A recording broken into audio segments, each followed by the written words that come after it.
मित्रों, भगवान विष्णु ने स्वयं बताया है कि माँ बाप के अच्छे और बुरे कर्मों का फल उनकी औलाद को भोगना पड़ता है। यह बात कहाँ तक सही है? मित्रों, मनुष्य को खुद के अच्छे और बुरे कर्मों का फल तो उन्हें भोगना पड़ता ही है, तथा उसके माँ बाप के द्वारा किए गए कर्मों का फल भी उन्हें भोगना पड़ता है। मित्रों कहते हैं, ना कि जैसे औलाद बुरा या अच्छा कर्म करती है तो उसे उनके माता पिता को भोगना पड़ता है, उसी प्रकार औलाद के माता पिता के बुरे और अच्छे कर्मों का फल उनकी औलाद को मिलता है तथा भोगना पड़ता है। दोस्तों, एक बार भगवान विष्णु और माता लक्ष्मी क्षीर सागर में शेषनाग की सैया पर विश्राम कर रहे थे। तभी माता लक्ष्मी कहती हैं, हे स्वामी, क्या माँ बाप के अच्छे और बुरे कर्मों का फल पुत्र को भोगना पड़ता है? मित्रों, तभी भगवान विष्णु कहते हैं, हे देवी, अवश्य ही भोगना पड़ता है। आज हम आपको एक प्राचीन समय की बहुत ही महत्वपूर्ण कथा सुनाते हैं, जिसे सुनने के बाद आपको पता चल जाएगा कि कैसे माँ बाप के अच्छे और बुरे कर्मों का फल उनकी औलाद को मिलता है या भोगना पड़ता है। मित्रों, फिर भगवान विष्णु कथा को आरंभ करते हैं और कहते हैं, हे देवी, प्राचीन काल की बात है। एक गांव में एक किसान रहता था। वह किसान बहुत ही गरीब था। किसी तरह से मेहनत और मजदूरी करके अपने घर का खर्च चलाता था। उसे मजदूरी में दिन भर काम करने के बाद 20 रुपए मिलते थे। उसमें से 10 रुपए वह नित्य दान करता और 10 रुपए में अपने परिवार का पालन पोषण करता था। इस तरह से करते हुए कुछ समय बीत गया और इसके बाद उसके 2 पुत्र हुए। अब उस किसान के परिवार में कुल 4 सदस्य हो गए, 2 पति पत्नी और उसके 2 जुड़वा लड़के। धीरे धीरे उनके पालन पोषण में किसान को समस्या होने लगी। दोस्तों, क्योंकि और इधर दिन के दिन महंगाई बढ़ती जा रही थी। मित्रों, फिर आगे भगवान विष्णु माता लक्ष्मी से कहते हैं, हे देवी, एक दिन की बात है।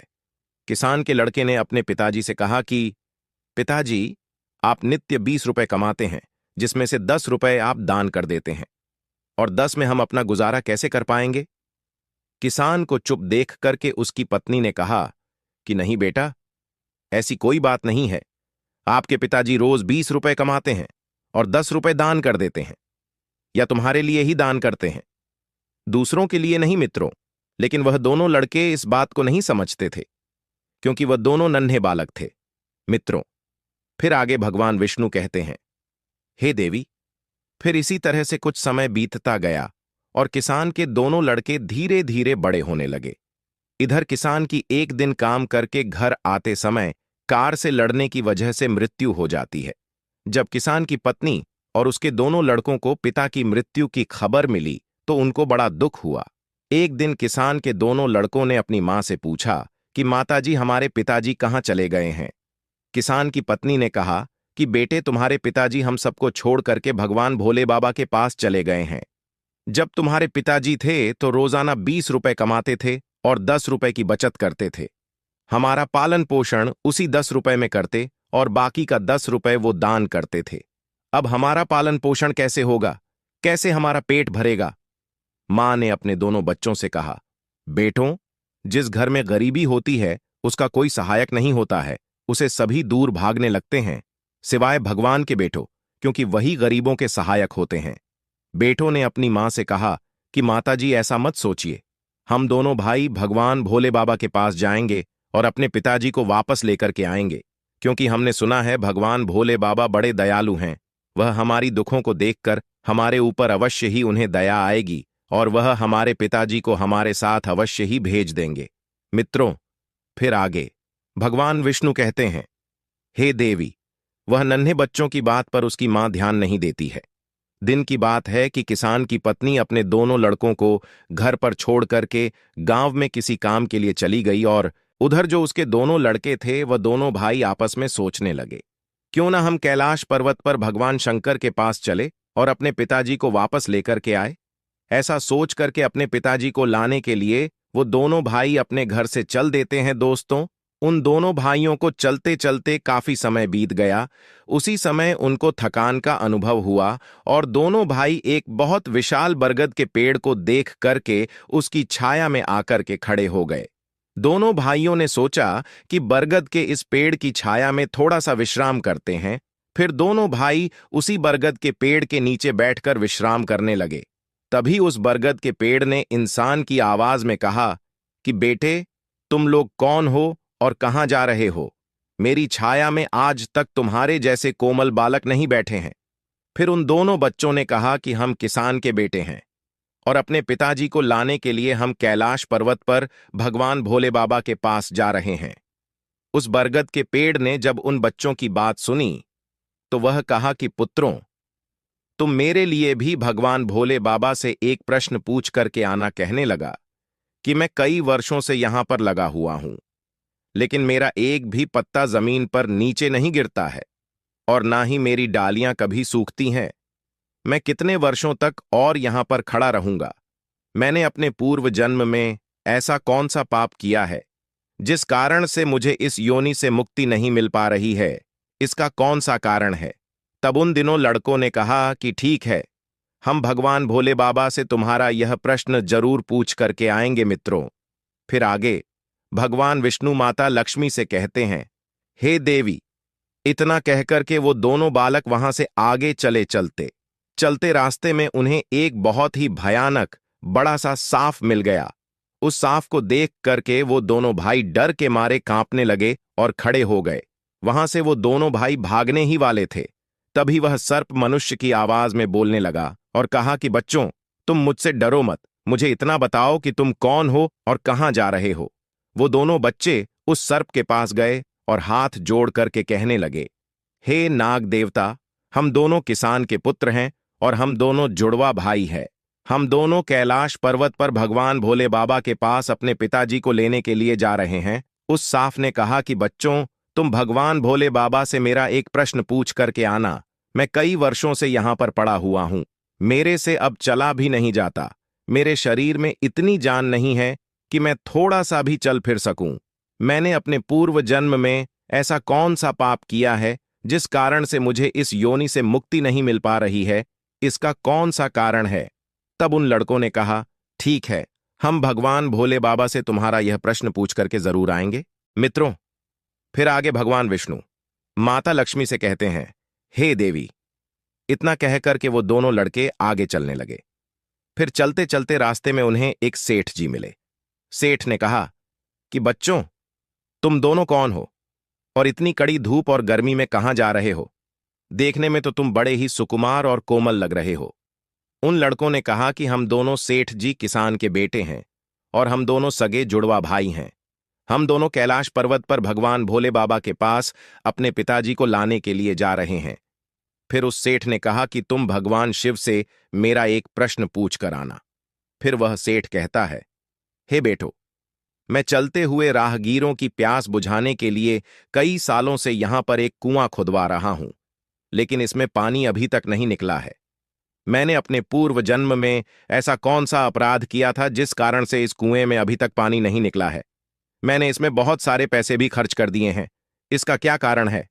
उन लड़कों ने कहा, ठीक है सेठ जी, हम भगवान भोले बाबा से तुम्हारा यह प्रश्न पूछ करके जरूर वापस आएंगे मित्र। फिर आगे भगवान विष्णु माता लक्ष्मी से कहते हैं, हे देवी। इतना कह करके वे दोनों बालक वहां से आगे की ओर चल दिए। चलते चलते रास्ते में उन्हें एक बहती हुई नदी मिली। फिर धीरे धीरे दोनों भाई नदी के किनारे पर पहुंचे तो उस नदी से एक मछली निकालकर उनके पैरों के पास आ गई और कहने लगी, हे बच्चों, तुम कौन हो और कहां जा रहे हो? तुम दोनों बिना नाव के ही क्यों जा रहे हो? तब उन्होंने कहा कि नाव में बैठने के लिए हमारे पास पैसे नहीं हैं, क्योंकि हमारे जो पिताजी थे वे नित्य 20 रुपए कमाते थे, जिसमें से 10 रुपए रोजाना वे दान कर देते थे और 10 रुपए से हमारा पालन पोषण होता था और किसी तरह से हमारे घर का गुजारा होता था। अब हमारे पिताजी घर पर नहीं हैं, वे भगवान भोले बाबा के पास चले गए हैं, इसलिए हम दोनों भाई उनको लाने के लिए कैलाश पर्वत पर भगवान भोलेनाथ के पास जा रहे हैं मित्र। फिर आगे भगवान विष्णु कहते हैं, हे देवी। उन बच्चों की बात सुनकर के उस मछली ने कहा कि बच्चों, तुम भगवान शिव से मेरा एक प्रश्न पूछ करके आना। कई वर्षों से मैं इस नदी में भटक रही हूं, मेरी 7 पीढ़ियां गुजर गई हैं, परंतु मैं अभी तक इसी नदी में रह रही हूं। मैंने अपने पूर्व जन्म में ऐसा कौन सा अपराध किया था जिसके कारण मुझे इस योनि से मुक्ति नहीं मिल पा रही है? इसका क्या कारण है? तब उन लड़कों ने कहा, ठीक है, हम भगवान भोलेनाथ जी से तुम्हारा यह प्रश्न जरूर पूछेंगे और वापस आते समय तुम्हें बता करके जाएंगे। इतना कहकर के वे दोनों लड़के वहां से आगे बढ़े। चलते चलते दोनों भाई नदी के दूसरे किनारे पर पहुंच गए। दूसरे किनारे पर जब वे पहुंचे तो देखा कि एक मरा हुआ व्यक्ति वहां पर पड़ा हुआ है। दोनों भाई उस मरे हुए आदमी को नाघ करके जब जाने लगे तो वह मरा हुआ आदमी चिल्लाने लगा और कहने लगा कि बच्चों, तुम कौन हो, कहां जा रहे हो? उन लड़कों ने उसकी आवाज सुन करके कहा कि हम किसान के पुत्र हैं और हम दोनों जुड़वा भाई हैं। हम दोनों भाई कैलाश पर्वत पर भगवान भोले बाबा से अपने पिताजी को लेने के लिए जा रहे हैं। उस मृतक आदमी ने कहा कि तुम भगवान भोलेनाथ से मेरा एक प्रश्न पूछ करके आना। मेरा शरीर कई वर्षों से इस नदी के किनारे पर ही है। कभी पानी का लहर आता है तो मेरा शरीर नदी के अंदर चला जाता है, लेकिन वापस नदी के बाहर निकल करके किनारे पर फिर से मेरा शरीर आ जाता है। न तो मेरा शरीर गलता है और ना ही सड़ता है। इतने सालों से जैसे का तैसा ही है। मैंने अपने पूर्व जन्म में ऐसा कौन सा पाप किया था जिसके कारण मुझे इस शरीर से मुक्ति नहीं मिल पा रही है, और इसका क्या कारण है? उन लड़कों ने कहा, ठीक है, हम भगवान भोलेनाथ से तुम्हारा यह प्रश्न पूछ करके जरूर आएंगे। मित्रों, फिर आगे भगवान विष्णु माता लक्ष्मी से कहते हैं, हे देवी। इतना कहकर के वे दोनों बालक चलने लगे। वहां से चलते चलते दोनों भाई कैलाश पर्वत पर भगवान शिव के पास पहुंच गए और हाथ जोड़ करके भगवान भोलेनाथ को दोनों भाई प्रणाम किया और कहने लगे कि हे भोले बाबा, मेरे पिताजी कहां पर हैं? जब हमारे पिताजी घर पर थे तो वे रोजाना 20 रुपए कमाते थे और जिसमें से 10 रुपए दान करते और 10 रुपए से हम लोगों का पालन पोषण करते थे। लेकिन अब वे जब घर पर नहीं हैं तो हम दोनों भाई और हमारी मां भूखे मर रहे हैं। आप उन्हें जल्दी से हमारे साथ हमारे घर पर भेज दीजिए। मित्रों, फिर आगे भगवान विष्णु माता लक्ष्मी कहते हैं, हे देवी भगवान। भोले बाबा ने उन दोनों बालकों की बात सुनकर कहा, ठीक है, मैं तुम्हारे पिताजी को घर पर भेज दूंगा। पहले तुम दोनों भाई यहां पर बैठो। भगवान भोलेनाथ ने उन दोनों बालकों को अपने पास में बिठाया और उनको भोजन कराया, और भोजन कराने के बाद पूछा कि तुम दोनों भाइयों को और क्या चाहिए मित्रों। फिर उन दोनों लड़कों ने रास्ते में जो जो उनको मिला था उनके प्रश्न भगवान भोलेनाथ से पूछे। भगवान भोले बाबा ने उन सभी के प्रश्न का उत्तर दिया और कहा कि हे पुत्रों, तुम दोनों जाते समय उन सबको उनके उत्तर बताते जाना। और भगवान भोलेनाथ ने कहा कि तुम दोनों अपने घर पर जाओ, तुम्हारी मां तुम्हारा इंतजार कर रही है। तुम्हारे पिताजी तुम्हारे घर पर पहुंच जाएंगे। फिर दोनों भाई भगवान भोलेनाथ को प्रणाम करके वहां से वापस अपने घर के लिए चलने लगे। चलते चलते रास्ते में सबसे पहले उन्हें वही मरा हुआ आदमी मिला जो नदी के किनारे पर पड़ा हुआ था। उन दोनों लड़कों को देख करके वह मरा हुआ आदमी कहने लगा, बच्चों, तुमने भगवान भोले बाबा से मेरा प्रश्न पूछा था। तब उन्होंने कहा कि हां, हमने भगवान भोलेनाथ से तुम्हारा प्रश्न पूछा था। भगवान भोलेनाथ ने कहा कि तुम पहले बहुत बड़े विद्वान थे, परंतु किसी को भी अपना ज्ञान नहीं बांटा। अब मर गए तो वह ज्ञान तुम्हारे अंदर ही अंदर खौल रहा है। जब तक तुम अपना ज्ञान किसी को नहीं बांटोगे तब तक तुम्हारी आत्मा को शांति नहीं मिलेगी। फिर मित्रों, आगे भगवान विष्णु माता लक्ष्मी से कहते हैं, हे देवी। फिर उस मृतक आदमी ने कहा कि बच्चों, अब ऐसी हालत में मेरे पास ज्ञान लेने के लिए कौन आएगा? तुम ही मेरा ज्ञान ले लो। फिर उस मृतक आदमी ने दोनों भाइयों को जितना भी उसके पास ज्ञान था वह सारा ज्ञान उन दोनों बालकों को दे दिया, और ज्ञान देने के बाद तुरंत ही उसकी आत्मा को मोक्ष की प्राप्ति हो गई। फिर दोनों भाई वहां से आगे चल पड़े। चलते चलते उन्हें वही मछली मिली। मछली ने कहा कि बच्चों, क्या तुमने भगवान भोले बाबा से मेरा प्रश्न पूछा था? उन दोनों बालकों ने कहा कि हां, भगवान भोलेनाथ से मैंने तुम्हारा प्रश्न पूछा था। उन्होंने कहा है कि तुम्हारे अंदर अमृत है। जब तक तुम इस अमृत को किसी को नहीं दोगी तब तक तुम ऐसे ही व्याकुल रहोगी। फिर मछली ने कहा कि बच्चों, अब कौन मिलेगा? मुझे तुम ही मेरा अमृत ले लो। फिर मछली ने अपना अमृत उन दोनों बच्चों को दे दिया, और अमृत देते ही उस मछली की आत्मा को मोक्ष की प्राप्ति हो गई। इसी तरह से दोनों भाई वहां से आगे बढ़े तो चलते चलते रास्ते में उन्हें वही सेठ मिला जो राहगीरों के लिए कुआं खुदवा रहा था। उस सेठ ने जैसे ही दोनों लड़कों को देखा तो बड़े प्रेम से हाथ जोड़ करके कहने लगा कि बेटे, तुम दोनों लोगों ने मेरा भगवान भोले बाबा से प्रश्न पूछा था। उन्होंने कहा कि हां, पूछा था। भगवान भोलेनाथ ने कहा कि आपके घर में दो जवान कन्याएं कुंवारी बैठी हुई हैं। जब तक आप उन दोनों कन्याओं का विवाह नहीं करेंगे और कन्यादान नहीं करेंगे, तब तक इस कुआं में पानी नहीं निकलेगा। पहले जो तुम्हारा कर्म है उसे करिए, जो ईश्वर ने तुमको दायित्व सौंपा है। पहले आप कन्यादान करो, उसके बाद इस कुएं को खुदवाओ मित्रों। फिर उस सेठ ने कहा कि मैं अपनी कन्याओं के लिए लड़का कहां ढूंढने के लिए जाऊंगा। तुम दोनों मुझे बहुत ही सीधे स्वभाव के दिख रहे हो और सुंदर भी हो और देखने में एक जैसे दिख भी रहे हो। अब तुम दोनों जवान भी हो गए हो और विवाह के योग्य भी हो गए हो, तो हे बेटो, तुम दोनों ही मेरी लड़कियों से विवाह कर लो दोस्तों। फिर आगे भगवान विष्णु माता लक्ष्मी से कहते हैं, हे देवी। फिर उस सेठ ने अपनी दोनों लड़कियों का विवाह उन दोनों लड़कों के साथ कर दिया। फिर सेठ ने वहां से अपनी दोनों बेटियों को बहुत सारा धन देकर विदा कर दिया। दोनों भाई आगे चले। चलते चलते रास्ते में उनको वही सर्प मिला। उस सर्प ने कहा कि बच्चों, क्या तुमने भगवान भोले बाबा से मेरा प्रश्न पूछा था? तब उन्होंने कहा, हां, पूछा था। भगवान भोलेनाथ ने कहा कि तुम्हारे पास जो नागमणि है, तुम उस नागमणि को धरती पर नहीं उगलते हो और ना कभी किसी को दान दिया है। जब तक तुम इस मणि का दान नहीं करोगे, तब तक तुम्हारा शरीर ऐसे ही बना रहेगा। फिर उस सांप ने कहा कि बच्चों, मैं यह नागमणि अब किसको दूं? इस नागमणि को तुम ही ले लो। फिर उस सांप ने अपनी नागमणि को उन बच्चों को दे दिया दोस्तों। नागमणि को देते ही उस सर्प की आत्मा को मोक्ष की प्राप्ति हो गई। इस तरह से वे दोनों भाई अपनी पत्नी को लेकर फिर आगे चलने लगे। चलते चलते रास्ते में उन्हें वही बरगद का विशाल पेड़ मिला, जिसके नीचे छाया में वे विश्राम करने के लिए बैठे थे। उसने पूछा कि बच्चों, क्या तुमने भगवान भोले बाबा से मेरा प्रश्न पूछा था? उन्होंने कहा, हां, पूछा था। भगवान भोलेनाथ ने कहा कि पूर्व जन्म में तुम्हारा काम गुरुकुल में बच्चों को शिक्षा देना था। तुम्हारा पद एक गुरु का था, परंतु तुम उसके बदले में छोटे छोटे बच्चों से अपना काम करवाते थे, हाथ पैर दबाते और उन्हें अच्छी तरह से शिक्षा नहीं देते थे।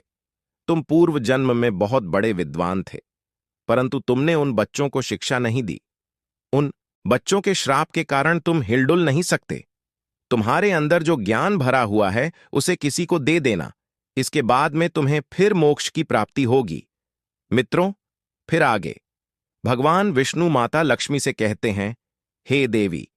उन दोनों लड़कों की बात सुनकर उस पेड़ ने कहा कि मैं यह ज्ञान किसे दूंगा, तुम ही ले लो।